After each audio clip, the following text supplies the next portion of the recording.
welcome back to Novels and Nightcaps, the podcast where we read, drink, and ramble. Today's episode, we're going to be going over every single book we've read this year, the highs, the lows, the in between, what we liked, what we didn't finish, what we loved and put on our top shelf. Today's the day we wrap up the year by reminiscing about everything we've read. But, as always, before we begin, Gabe, what are you drinking? Well, since it's kind of a celebratory sort of day, I got out the special bourbon. I got my Blanton's today. So I popped open the Blanton's, cracked the seal fresh right before this, poured me a little cup. And we'll see how it is. I've had Blanton's before. I like it, but it's one of the, I would say, like the fancier ends of bourbon. I'm by no means a bourbon expert, but it was either this or Taylor, for those who are familiar, and I went with Blanton's today because I like the look of the bottle and I thought it would look nice on camera. But yeah, we'll see how it is. It's one of those things where, I don't know, bourbon's meant to be drank, but also I felt very uncomfortable opening it. Because I was like, I have so much cheaper bourbon. I'm like, this feels wrong. But I figured it's for such a momentous occasion where we are wrapping up our 2025 reading review. I thought it was worth it. Now, of course, we do have one more book that we are reading this year. And just to kind of put that out on the table, I mean, A Court of Thorns and Roses. Come on. So that's going to be our final book. But we're going to save that for Christmas. But Nora, what are you drinking today? I'm actually curious. I don't know what you're drinking. You didn't tell me. You refused to tell me. You're going to love this. So, we've been doing this podcast for around 6 months now. It's been a lot of fun. We've read so many books. And now it's December. The end of the year is fast approaching. The holidays are upon us. And I'm feeling nostalgic. And a little cheap because I gotta buy Christmas presents. So, today, I went back to day one and I made myself a Mezcal Negroni. You can't go wrong with a Mezcal Negroni. My dad, whenever he first watched our podcast, he went, "Why did he make a mezcal Negroni? That sounds disgusting." And it was so funny that he dissed on you so hard with the one drink that you made. Anyways, it's okay. How is it this time around? Is it any better than before? Or is it just as... I remember you had mixed feelings on it the first time you drank it. Still a Negroni. It's still a Negroni. I think that's really great. Wow. So perhaps this characterizes our opinions on our 2025 reading, and perhaps it doesn't, because it sounds like you're not a huge fan of Negronis. But I mean, how overall would you describe your 2025 reading experience? We'll describe it as a lot of fun. I read so many books. I think this might be the year I've read the most books since maybe middle school, really. And I started off by branching out, going into fantasy, which is a genre that I never really explored before. I mean, I had read like Percy Jackson and Harry Potter, like the childhood staples, but never really like high fantasy, all these like 900-page epics. So that was something. But at the same time, I read a lot of the same type of content. So initially branched out, but then, and as we'll talk about, there's a lot of different periods in my life during this year. So you can kind of see where I went. There was a couple months where I was just reading fantasy, a couple months where I was just reading psychology books, a couple months where I was just reading comic books. And so it's been fun. I hope next year I challenge myself to read outside of my comfort zone. But as far as reading years go, this one was pretty successful and a lot of fun. That's good to hear. I started the year off really strong, kind of in a similar place as you. I just got married, so I was doing a lot of reading, both on our honeymoon. I read the entirety of Oathbringer in a week on the honeymoon. It was a glorious time. And after that, it kind of was just great. I wasn't in school. I was working as a barista full time. And so I feel like there's not a better job for reading than being a barista.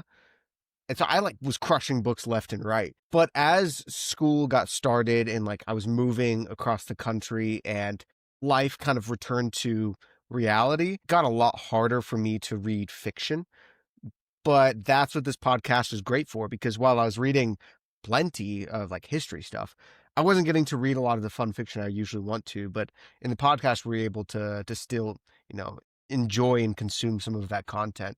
So yeah, I definitely read a lot of the same type of fiction, a lot of big series. Like I usually read individual books, less of like massive series. I mean, especially classics. Like I feel like throughout college we read a lot of classics, and obviously most of the time those are one-off books. But this last year was the year of the epic, I think is a safe way to say it. So should we probably, I mean, not that I think we should rank our books that we read, but we should at least give some of the highlights. Like what were some of the standout great books that you read this year? And if I've read it too, then I'll jump in also with my opinion on it. But like some of your favorite books you read this year. Do you want to give an order? You're welcome to, but also like, I mean, I feel like ranking this kind of thing is very difficult. Yes, it really is. I will say you already talked about one. You already mentioned it. One of the highlights of this year was Oathbringer. I was in full Stormlight mode at the start of the year, so that was a lot of fun. Oathbringer, I think, is probably the best in the series. It might be tied with Words of Radiance, which I read the year before. So good. I mean, so good. The world building just expands in so many ways. It all feels like it finally clicks. You know, all the Radiant Knights are here, and like all the side characters and all the different plot lines are finally converging and intertwining with one another, which is a lot of fun. It's always satisfying to see your favorite characters meet and interact with each other. The third act alone was kind of We should, yeah, I was about to say incredibly we should devastating. probably be like as spoiler free as we can with all of these books, given that we're going to be glossing over probably so many. I agree. Third act alone made the book worth it, even if the first, parts more. I thought they were all great, but like, yeah, I don't think I've read a more epic book. And I mean, I was sitting on the beach sipping me a martini while I read Oathbringer, and it was probably the best reading experience I've ever had in my life. I don't know how much of that was honeymoon and how much of that was the book, but either way, it felt like the perfect concoction. Like it was just, oh, it was so good. It was amazing. But I agree, man. Oathbringer, top notch. I I've seen a lot of people say Words of Radiance is like ranks a bit higher for him in the Stormlight series, but I think Brandon Sanderson tops it with Oathbringer. Like the emotions that I felt in Oathbringer were definitely heightened compared to Words of Radiance, but I don't know. I don't know. That's my opinion on it though. Dalinar's just such an epic character, and you just can't. I don't know if you can get better than that. Think I agree with you. I mean, I think Words of Radiance is up there. It's like, I mean, they're toe to toe there, but I think Words of Radiance is great because of the things it does to Kaladin's character, and Oathbringer is amazing because it is all about Dalinar, and the emotional core of this book is Dalinar and redemption, and making the next choice after a lifetime of questionable decisions, and it just really hits the nail on that tone. Similarly, another highlight of mine is Rhythm of War, which is book 4 of the Stormlight series. It's a little slower in its pacing than the other books, but it has one of my favorite moments in all of fiction that I just it kind of trumps whatever issues it might have had. It's It does so hard wonders for for me. Kaladin. It's just so hard because, all right, confession time, everybody. I own the whole series. I pre-ordered Winds of Truth. Like I pre-ordered it. The reviews came out. They were mixed. And I started Rhythm of War. And about quarter of the way through, I was like, dang, this is not, it just wasn't landing super well for me. And I started reading other things. And I think, I think that's when I started reading the Red Rising saga. And I'm sorry, Red Rising it feels a lot more like candy, just how it feeds you action and just epicness. And oh my gosh. Yeah, I haven't gotten back to it. I need to. I know I need to. I need to finish Rhythm of War. I need to read Wind and Truth. It's just so difficult for me hearing that it's a slightly unsatisfying conclusion to the like first 5 books.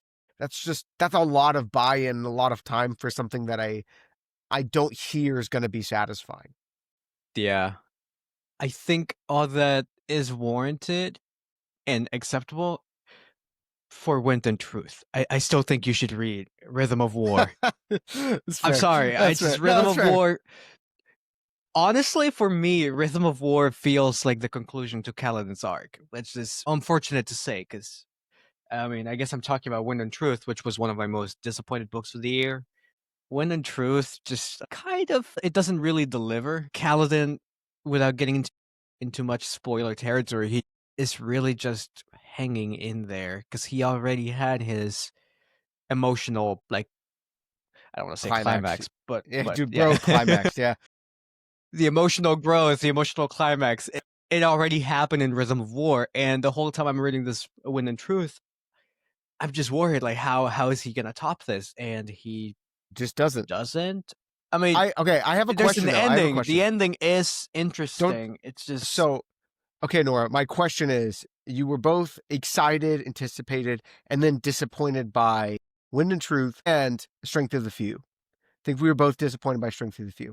Which was more disappointing and why? I think the strength of the few is worse than Wind and Truth, now that I've had time to think about it, because Wind and Truth still has some of those emotional moments, and it still hit. But I will say that the Stormlight Archive series is just sucked me in right away. I was so into it, so hyped. I mean, you know me, these are all themes that I resonate with heavily.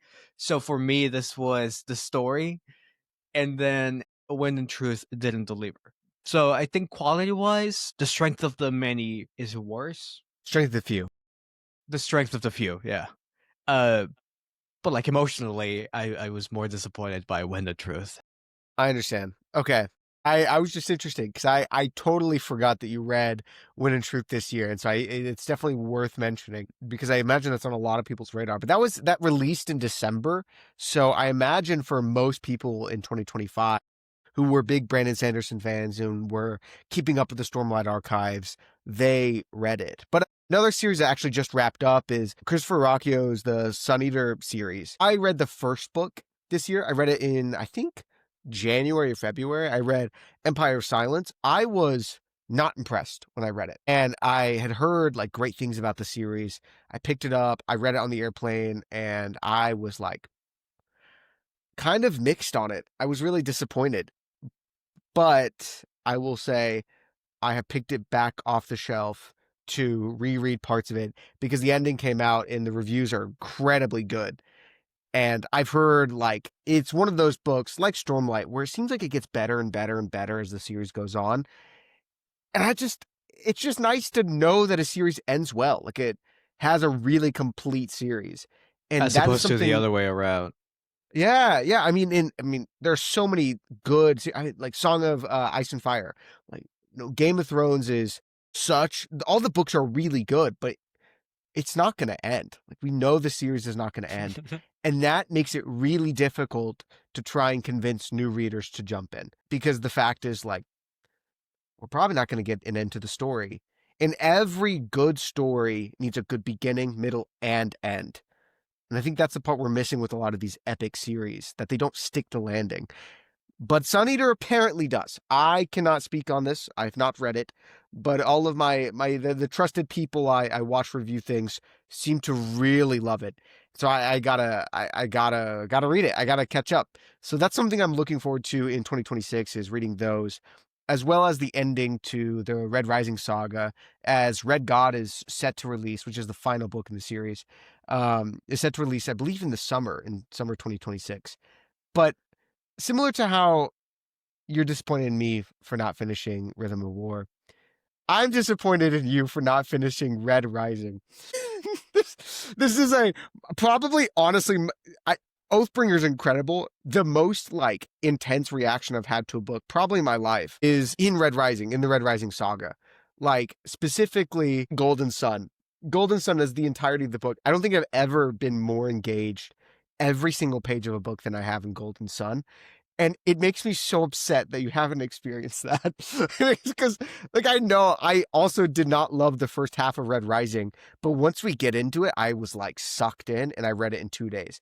My dog ate half the book and I continued reading the book because I was so dedicated to finishing it. But Nor, Why haven't you finished Red Rising? Let's settle this once and for all on the Putting podcast. me on the spot here. Yes, indeed. Red Rising is one of 2 books that I did not finish this year.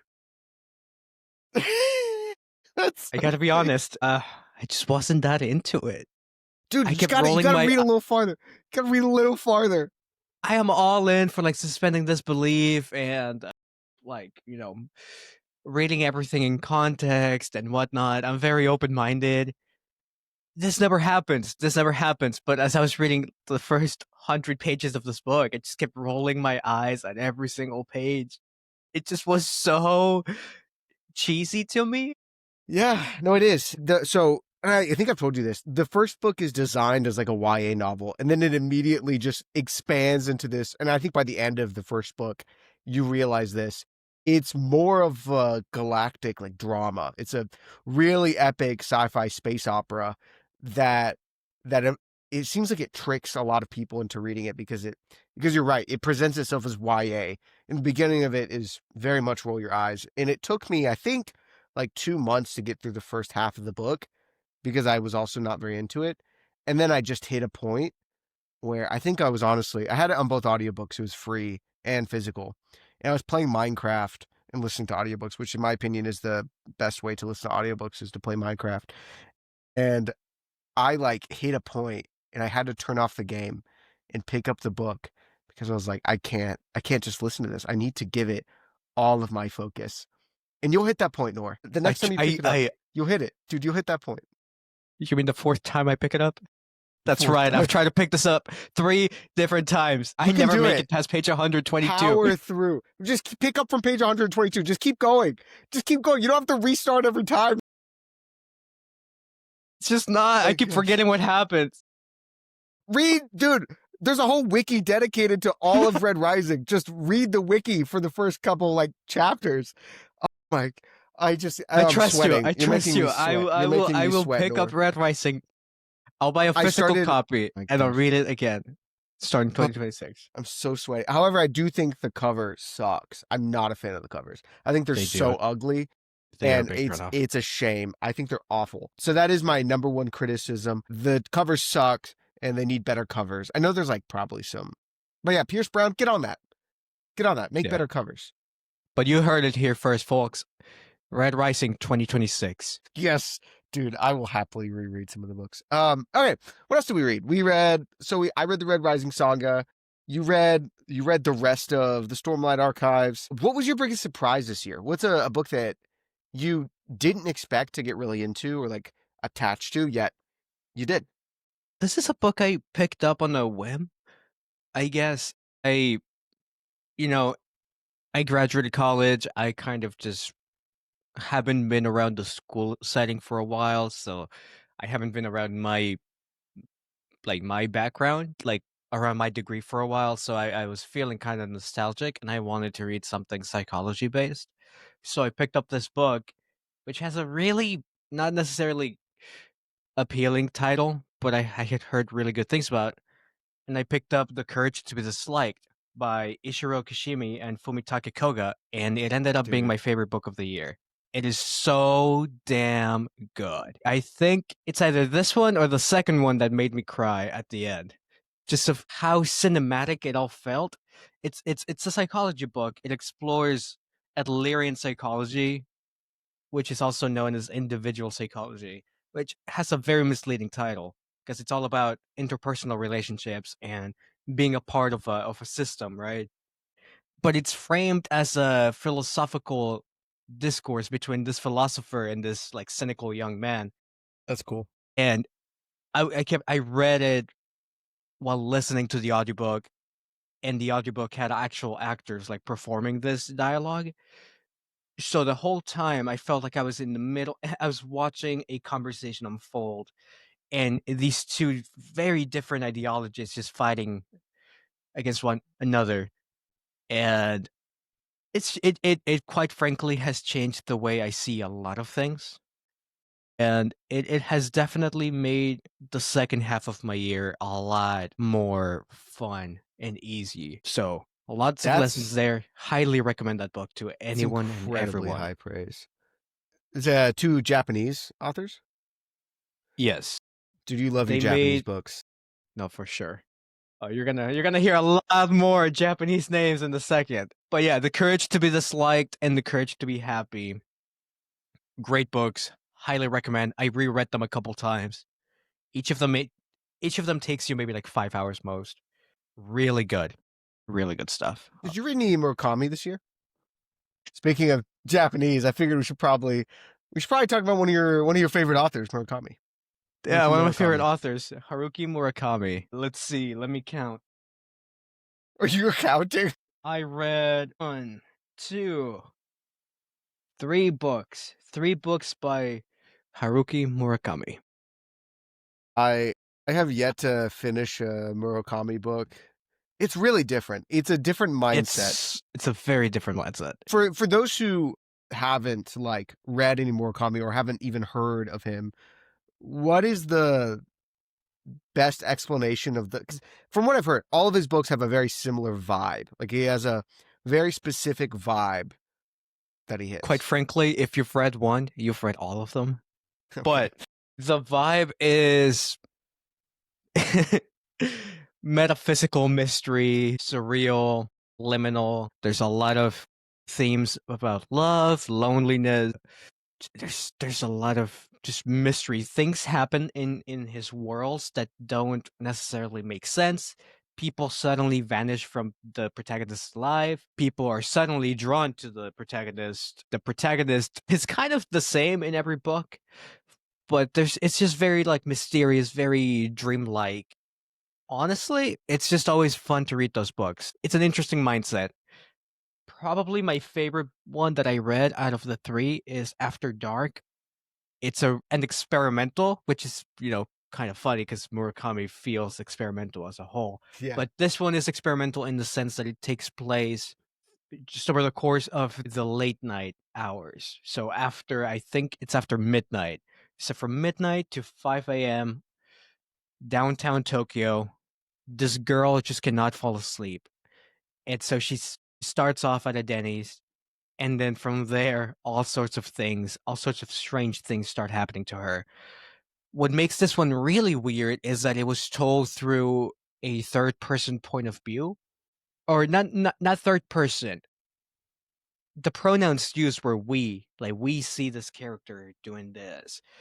We creep closer, and it feels like the protagonist, it feels as if the narrator is like a fly in the wall or a camera that just keeps kind of watching all these things unfold.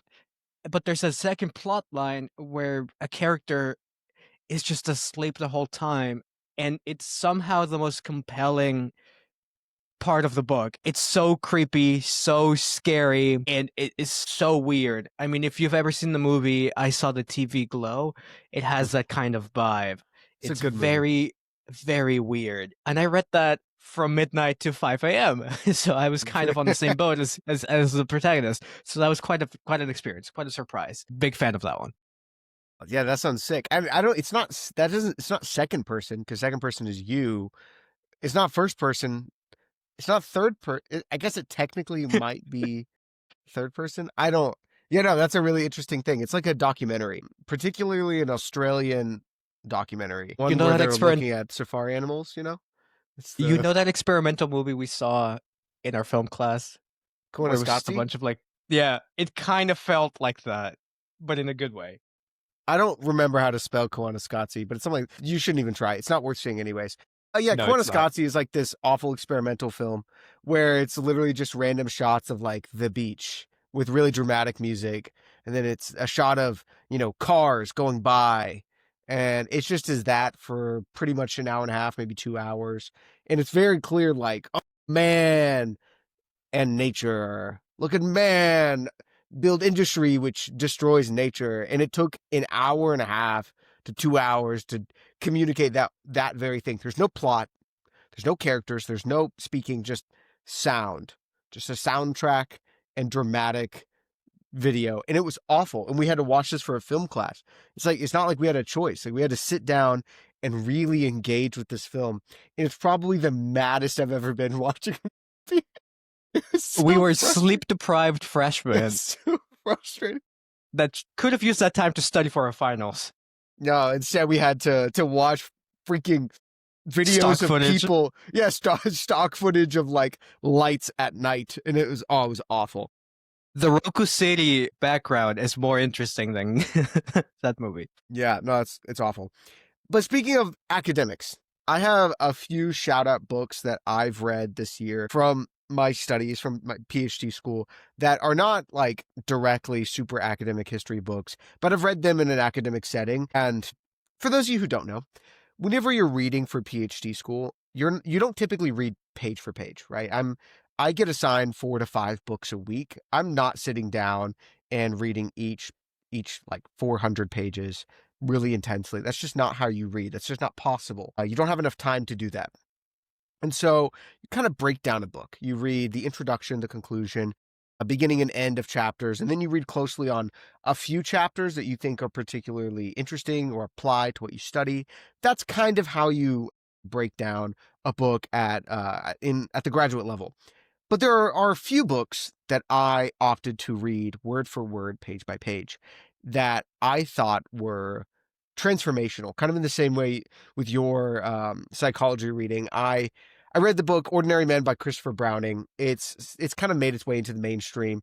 It establishes what we call the situationalist argument. We've talked about this actually in the episode about Batman, but it looks at the Reserve Police Battalion 101 as they go through Poland and this is a police battalion, so they're police officers out of Germany in World War II who are commanded to execute the Jewish populations in Poland.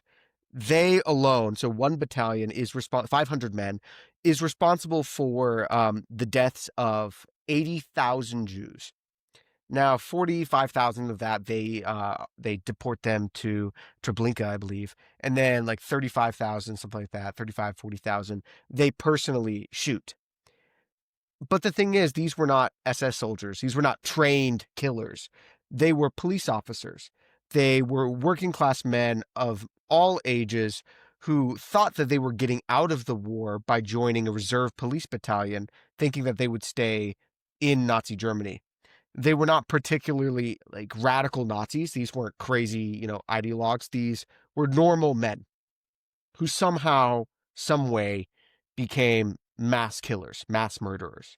And they did it. They listened to their orders.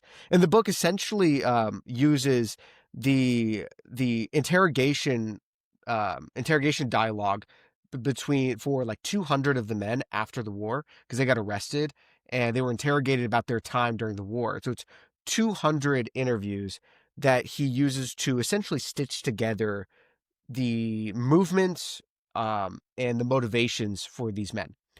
And what it finds is that anybody could be a mass murderer. Is kind of the ultimate argument.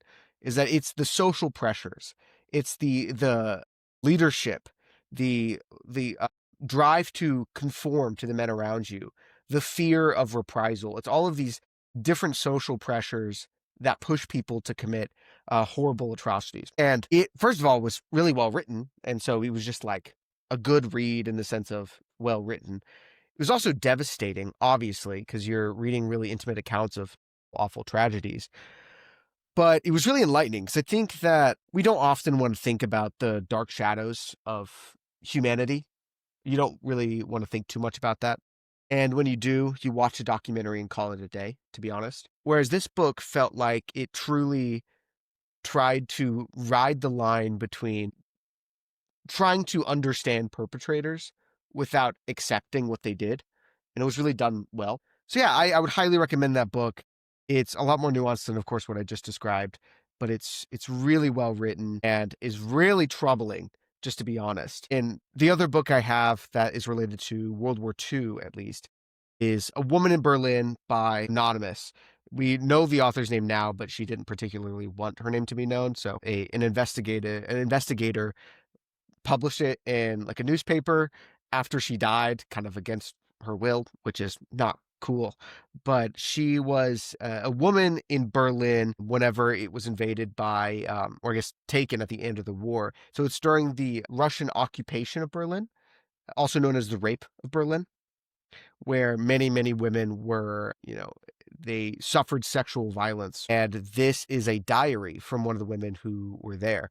And she was a journalist herself, had traveled all over Europe, had knew Russian, and it is one of the most insightful diaries I've ever read during such a troubling time, and fundamentally changed the way that I see like wartime rape, which is horrible. Like it's not again, and common theme here is things you don't usually want to look at in life because they're troubling and really difficult. And staring them in the face is a very, I think, useful thing. There's a lot to gain, a lot to learn from these people's horrible experiences. And it's just incredibly well written. I mean, she was a journalist. She knew how to write and she survived. Obviously, it's her diary. She passed away in I think 2001. Might be wrong there. I think it was the early 2000s. Yeah, those are two semi-academic books that are not really academic that I happened to read in an academic setting that were definitely books that I would recommend everybody read if you have the opportunity. It's not like there's no academic barrier. It's very easy to understand, but also really heavy. So be advised if you decide to pick those up, you're going to deal with some, I mean, as I just described, some really troubling things. So besides that, what's the most fun you had reading after talking about all those horrible things, Nor? What's the most fun you had reading this year? Yeah. Let's see. Fun. There was a lot of comic books that I read this year. A lot of comic books. Well, okay, maybe not a lot. Just a couple. More than I'm used to, anyway. I read the Batman books that we talked about in a previous episode, which were a Yes. lot of fun, very refreshing. I read the first issue of Ultimate Spider-Man.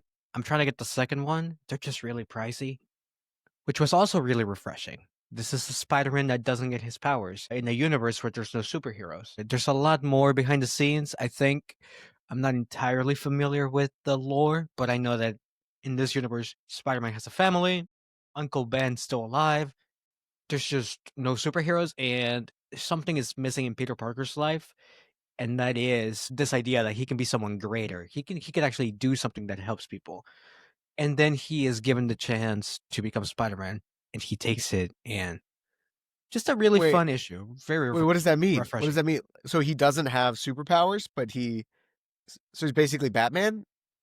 No, not quite. Without getting Okay. into like a lot of spoilers, even though this issue has been around for a while, I think the Maker, which is an alternate version of Mr. Fantastic, he created a universe with no superheroes. I think Iron Man is the only one that made it through with like knowledge of like the previous universe. He tried to warn everyone, but the Maker had a contingency plan for him and eventually frames him as a terrorist. So Tony Stark, he is pretty much removed from the picture, branded a terrorist. I think he's the reason why Aunt May dies in this universe. But he has a pre-recorded message for Peter explaining everything. It's still very confusing to this Peter Parker, obviously, because as far as he knows, he's lived his full adult life in a pretty normal universe where there's no such thing as superheroes. But then he is given a box with the spider being like, this was taken away from you. This life was taken away from you. I'm not gonna force you to live it if this is what if the life you're currently leading is what you want. But if you feel as though something has been missing from your life, that's because it has. And so Peter Parker spends the first part of that book, feeling very depressed, very like existential crisis, kind of dealing with all those things. He lets the spider bite him, and everything changes from then on. So that one's really cool. I want to see where it goes next. I think the most fun I had though has been the Nightwing series. So I read volumes 1, 2, 3 by Tom Taylor. I think there's somewhere in the continuity, like the mainline continuity. Again, comics are really confusing, but these 3 volumes are so good. Nightwing has been given a lot of money because Alfred died and his name was on the will. It turns out Alfred has been a millionaire this whole time, thanks to the, you know, Wayne Manor State and all that stuff. And so he leaves Dick Grayson with a note saying, I'm giving you all this money, not because you're Nightwing and you can do a lot of good as Nightwing, but because I know that you can do a lot of good as Dick Grayson, as the man behind the mask. And so the series centers around Nightwing trying to make Bloodhaven a better place for orphans. There's a lot of orphans around him, and he was a former orphan. There's a lot of parallels there. So he's trying to make. Well, he was adopted by Bruce Wayne, so Do you lose orphan status after you get I guess you don't. I like But like that. canonically, his like adopted father is Bruce Wayne in this continuity. Yes, of course. Um, So yeah, no, it's really refreshing. It's really lighthearted. The action's a lot of fun. It made me really want a Nightwing movie. Like I just need that right now. He's basically Spider-Man in the DC universe, and it's so awesome to see him just do all these sort of things and keep like a really optimistic outlook on life, even if all of these like criminal overlords are definitely not having it. They rule over Bloodhaven, and then here is not just Nightwing as a vigilante trying to do the right thing, but Dick Grayson trying to change everything from the ground up. It's really fun. Highly recommend. It's not necessarily new. I think it's been around for a couple years now, but Did you read Dungeon Crawler Carl this year? I think we both read that this year, right? yes. Yeah, that was, I think, the most fun. Like, at least stressful, just really crazy, entertaining, surprising. It's very particular. It's understandable why it blew up as it did, just because it defies so many expectations, yet also it's unabashedly itself, which is difficult. It's difficult to write something unique, just to be frank. Like, it's difficult to write something that feels fundamentally unique, like its own thing. And I've never read anything like Dungeon Crawler Carl. And it was the dumbest pitch ever. Like, I had a friend at the coffee shop where I worked who was like, "You should read this." And I was like, "What is it about?" And I'm like, "Yeah, there's a talking cat and named Princess Donut, and there's a guy who's just a dude, and he has like no pants or shoes or anything, just kind of runs around.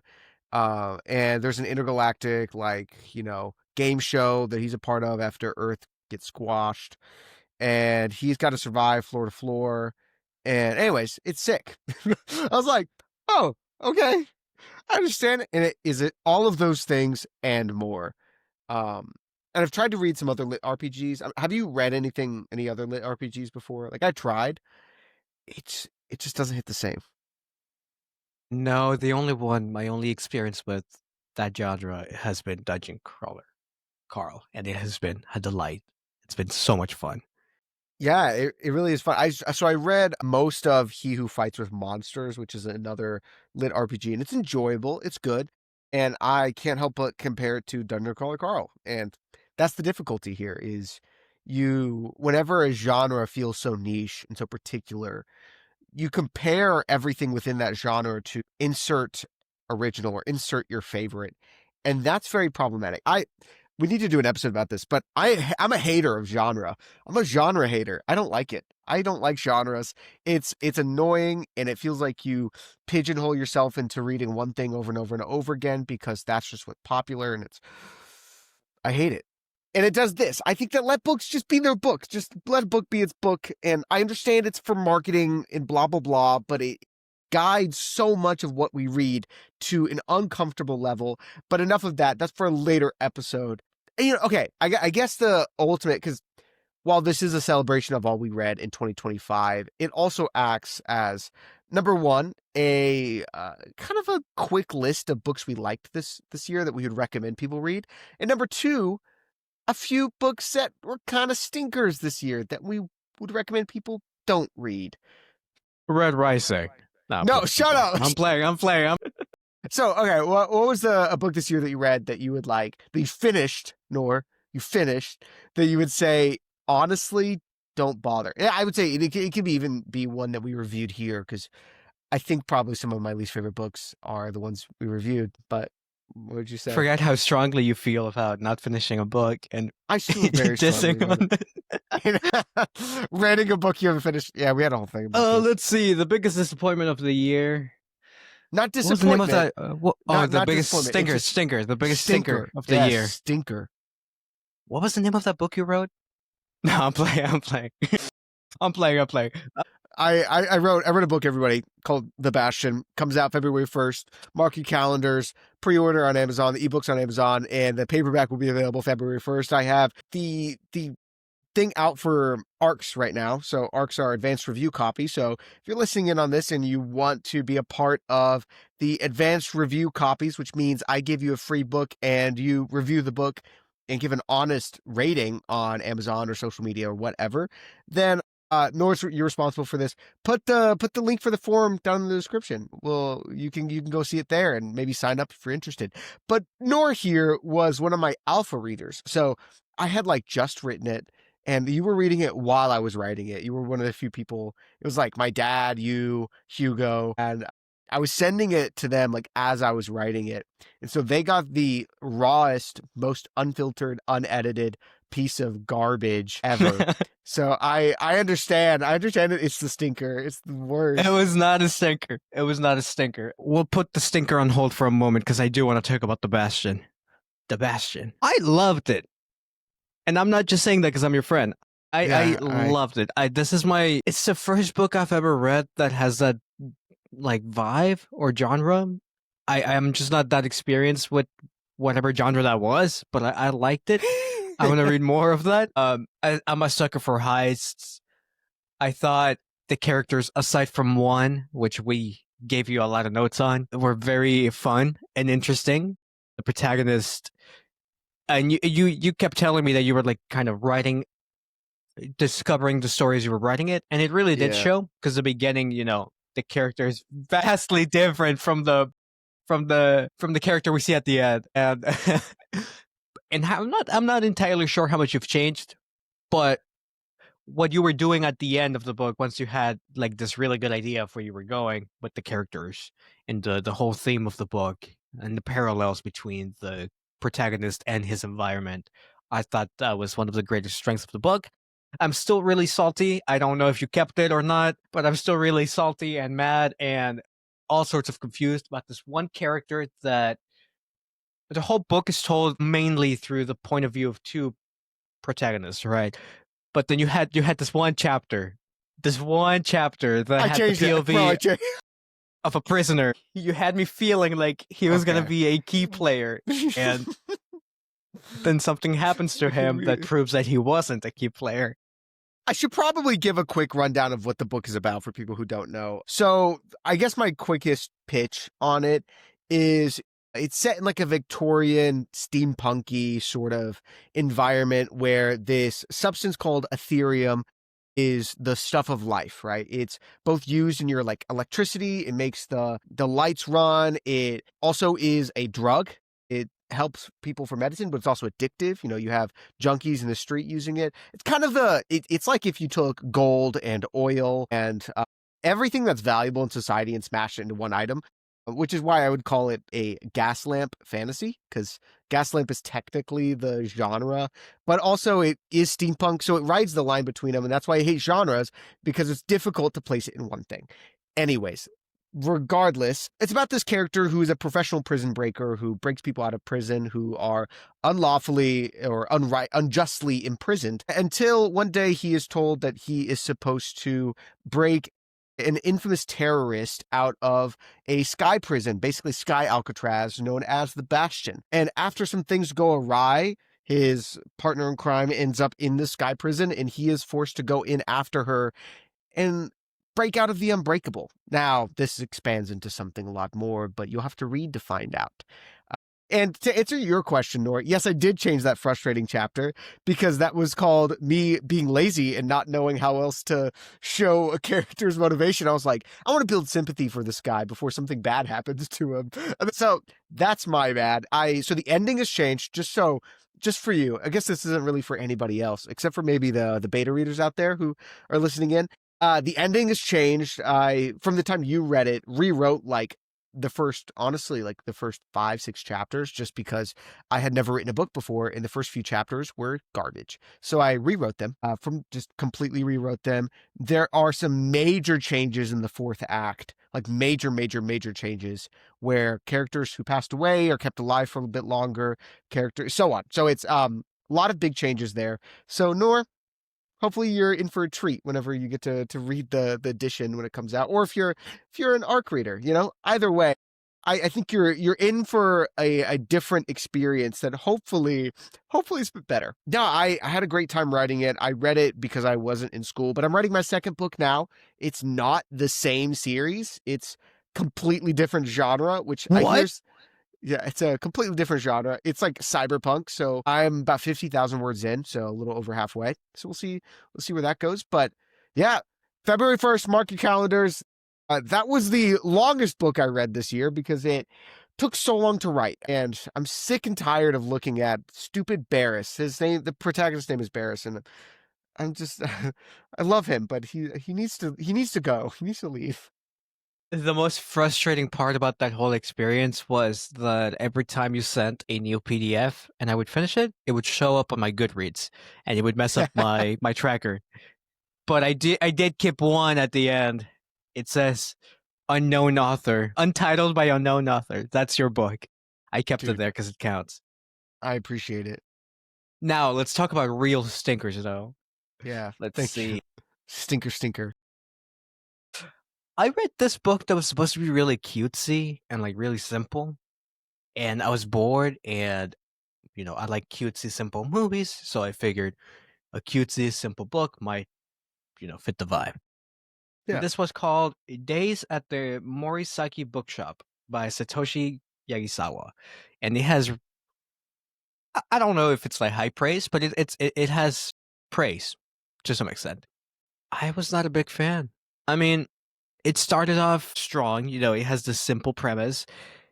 This girl leads a very uneventful life, very passive, but she has a boyfriend. They're going steady, and then all of a sudden he reveals that he's about to get married. And it turns out she's been the side piece this whole time, and she hasn't even known. And so the breakup kind of changes her whole life. She can't really focus on her job for whatever reason. Oh, because they're coworkers. They work together, and the actual fiance works with them too. So she ends up quitting without a job. She can't pay rent. Anyway, basically, this breakup sends her down to the bottom of the barrel, and she ends up at her eccentric uncle's bookshop. She lives on top of the bookshop, like on the top floor, and she doesn't pay rent. She works for her room and board, and eventually she starts meeting all sorts of like quirky, eccentric side characters. There's a coffee shop, there's this cute guy. She plays matchmaker with this other couple. They go to a festival. They try to save the bookshop. Just not a lot happens. There's not a lot of plot. And then halfway through the book, where it should have ended, because she has her emotional breakthrough, I guess. There's just a completely different storyline with a different they introduce a new character, a different plot line. It feels like I'm reading two books at once. Not that good. I only paid like $2 for it, so I guess you do get what you pay for, but would not recommend. I I would say it's a cozy fantasy, but it doesn't even have the fantasy element. No, it's just cozy. It's just cozy. It's funny because my stinker, I feel like is gonna offend some people, but I have I have a library card, so all the books that I don't want to particularly pay for, but I want to check out, I use my online little library card to check them out, and I kind of assumed I wasn't the audience for cozy fantasy. I kind of like it when my blood gets pumping and I want to tear things apart. Well, I decided to pick up a book by Travis Baldree, who's known for his Legends and Lattes. Is that what the series is? I think so. Yeah, really, really famous. So obviously, it's like an objectively good genre and author and book genre series and stuff.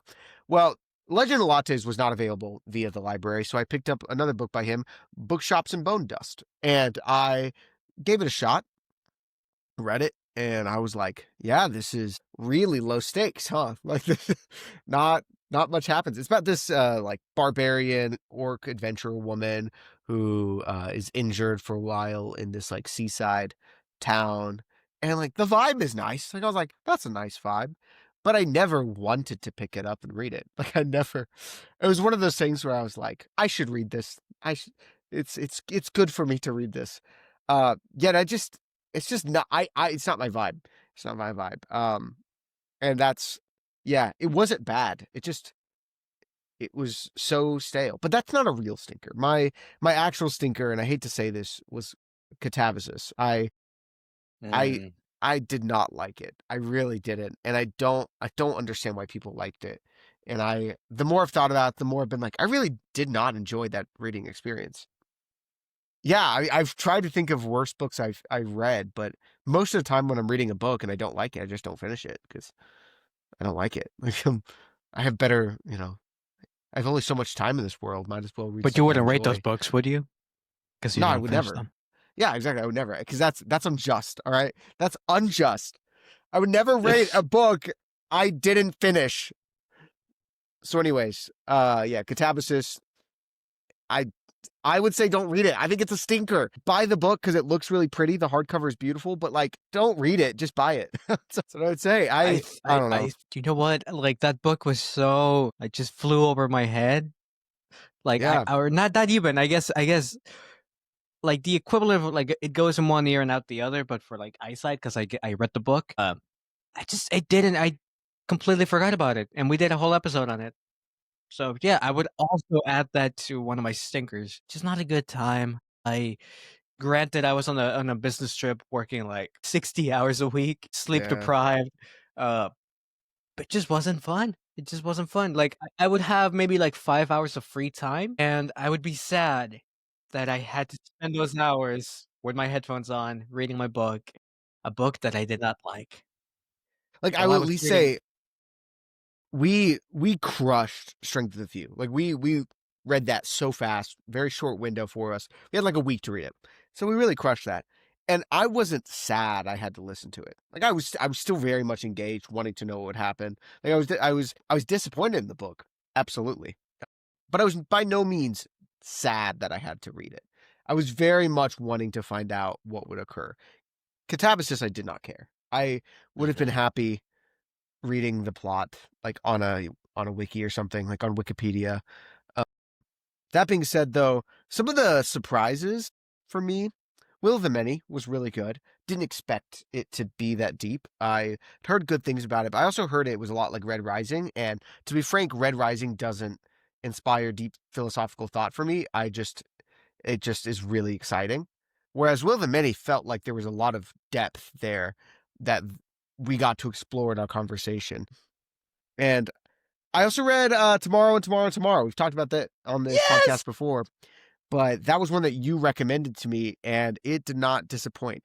There was like parts I was frustrated with, but I felt like it was purposeful.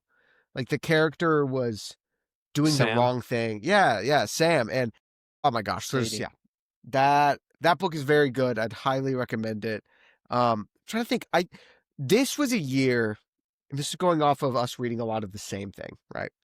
Because we separated kind of our nonfiction from our fantasy science fiction. This is the year that I did not read as many just straight up fiction books as I would like. And I mean that in the sense of I wasn't reading very much John Green this year. I love John Green. He hits a certain little chord in my soul that makes me happy. I'm reading John Green. The only one that I read that was like fiction, nothing crazy going on, was Tomorrow, Tomorrow, and Tomorrow, which was great. But I think for 2026, my biggest challenge slash hope is that I get to read more fiction outside of science fiction and fantasy. I feel like we escape so much. We really try to escape into these other worlds, which is, understandable. But I think it's good to run into some human stories in a human setting. I think that's a healthy habit to get into as a reader, to diversify yourself and not get trapped in otherworldly environments. I don't know. What do you think about that? I mean, we read a lot of classics. At least we did. I don't think I read like very many classics this year at all. I read a little bit of Dostoevsky, but Not much. I don't think I finished any Dostoevsky. Anyways, what is your opinion on that? Value, what is the value of fiction compared to science fiction and fantasy? Or should we just stick with science fiction and fantasy? Should we stay in our escapist reality? I think we could do a whole episode on this. Right off the bat, I would say that this has been pretty much my first year that I'm actually reading more fantasy as opposed to just fiction. I'm more of a fiction kind of guy. I mean, Murakami is just fiction. I mean, you could argue that like, some of the worlds are a bit different. I think the book that I recommended to you is a different world. You Yeah. could argue at least one of the plot lines is. But like I have a full shelf. The only shelf that I had at the beginning of last year was just fiction. And then the new shelf that I have this year is just full of all these fantasy and science fiction books that I've been reading lately. I think there's merits in both of them, both genres or three different genres. I will say the fantasy and science fiction that I love the most, the kind that sticks around with me the longest, is not necessarily the ones that have the craziest worlds, but the ones that, despite having these crazy worlds, still touch on such universal themes that even I, living my mundane life, can still relate to. And the ones that hit on the human condition, you know. That being said, reading classics and just actual fiction that takes place in our world that tackles like actual social and maybe political themes, there's a lot of value to those. I think there might be even more value in the like scope of humanity, if that makes sense. Like in terms of like human value, I think you get more out of like fiction, like To Kill a Mockingbird or Invisible Man by Ralph Ellison, not by H.G. Wells. Those books actually are so monumental to me, and I think they do say a lot about the human experience, at least in our culture. That being said, I am a sucker for fantasy. Now that I've had my taste of it, I do want to read more. But thinking ahead into the new year, I do want to branch out a little bit more. I want to read some books that I might not be so inclined to read normally.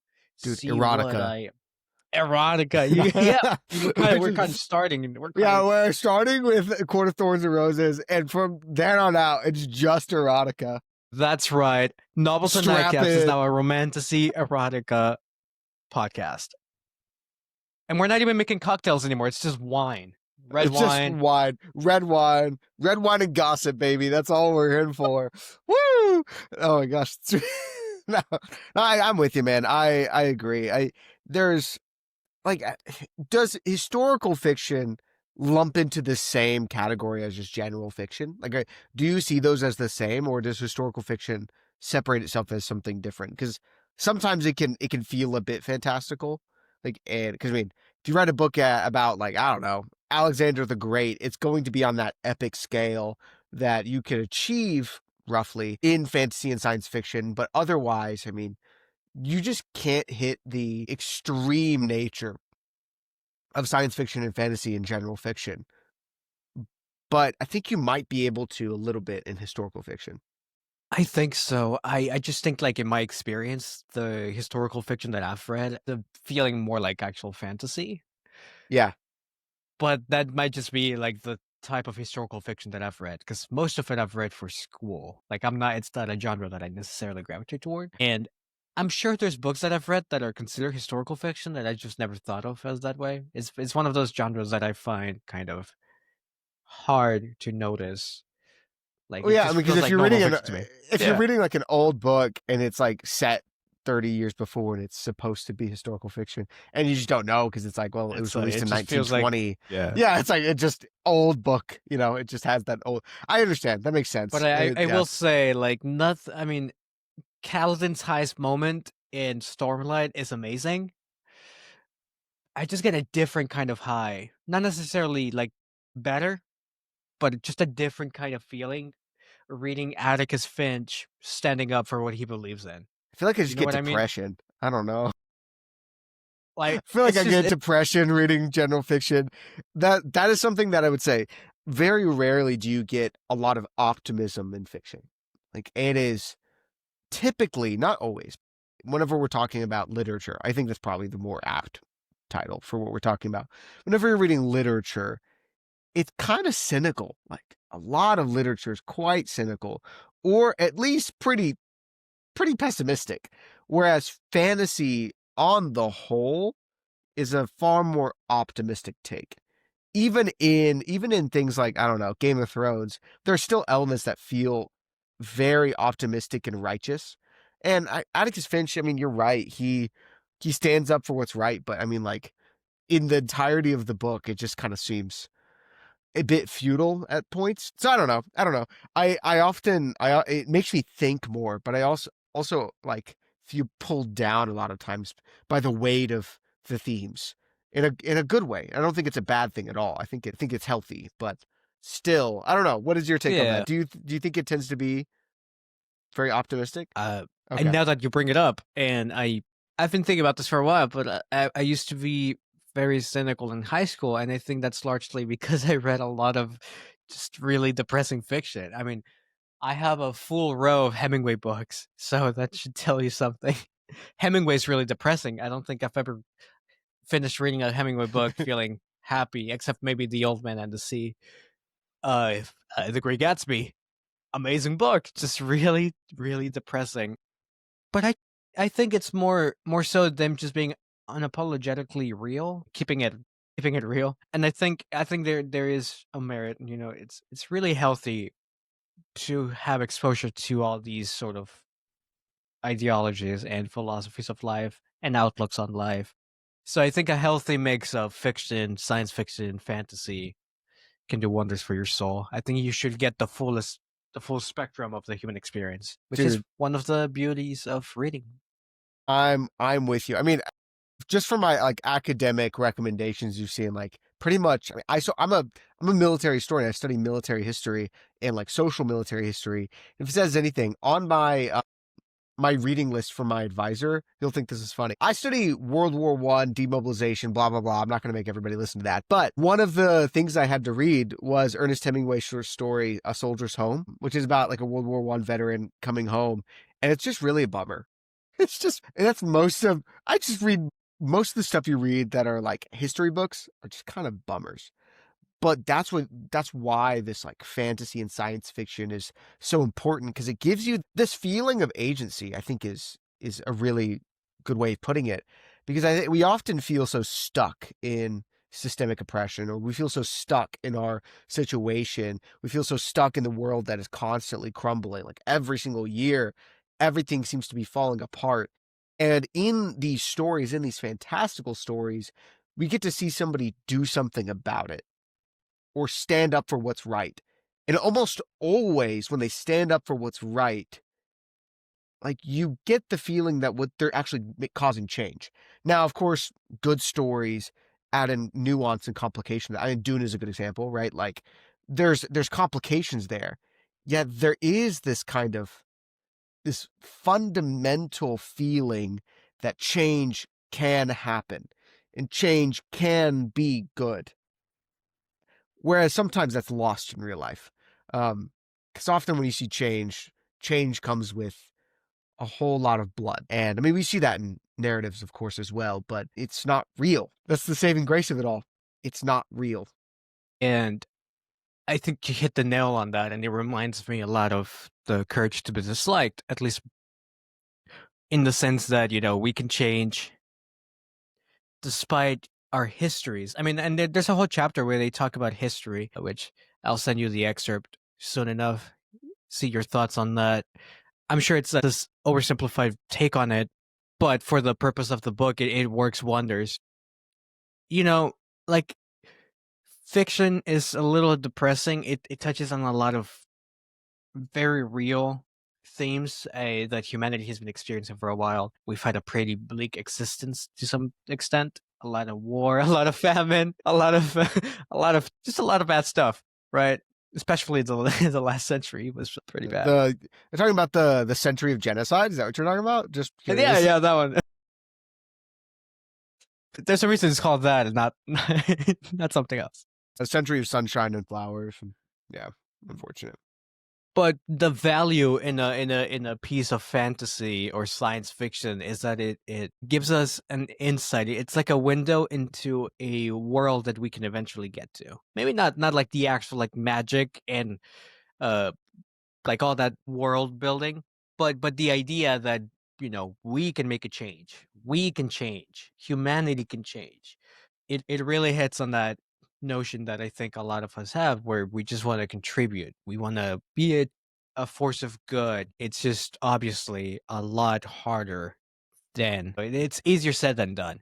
Which is where the courage aspect comes from in the book. You have to have courage, which And I again, think, yeah, I mean, like, we're obviously oversimplifying things. Of course, there are some elements of sci-fi and fantasy that are like incredibly pessimistic, and dystopian novels obviously are built mhm. on that very notion. Like, do androids dream of electric sheep isn't exactly a, I would say, like a happy book, but there is something fundamentally human about it. And something still kind of escapist. I mean, it's one of those things where you look at it and say, at least we're not this.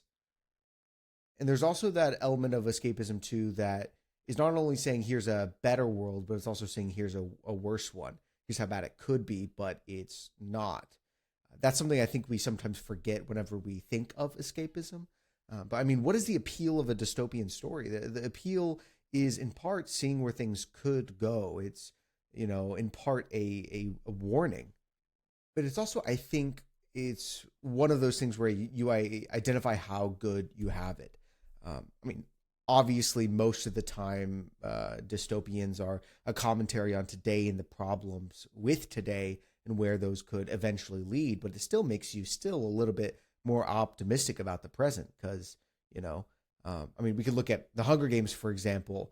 You look at those kids killing each other, and that's obviously awful. At least we don't do that. And so you feel kind of a little bit better about your world because of how awful theirs is. And I think the same thing still goes with optimistic fantasies. Stormlight, I think, is probably the most optimistic one we could really think of, where the good guys are actually good guys and they're extremely hopeful. And I mean, I haven't read Wind and Truth, but so far the good guys win, or at least they have the feeling that they can win. And I think Brandon Sanderson does a really good job of that, of making sure that hope and justice are at the center of his narrative. So that obviously, you know, like you said, it's an aspiration. But dude, yeah, we've read a lot of science fiction and fantasy. We've read, I mean, it sounds like a good bit of academia, and what we're wanting to read this next year is a little bit more fiction because here, I mean, this is novels and nightcaps, baby. This isn't science fiction and nightcaps. We read all novels. I mean, comic books included. But comic books are not novels. So, it's kind of a loose definition. We have a loose definition of novel. And wait, Nor, did you manage to finish your drink? That's right, because here at Novels and Nightcaps, we finish our drinks. Thank you. Have a good night.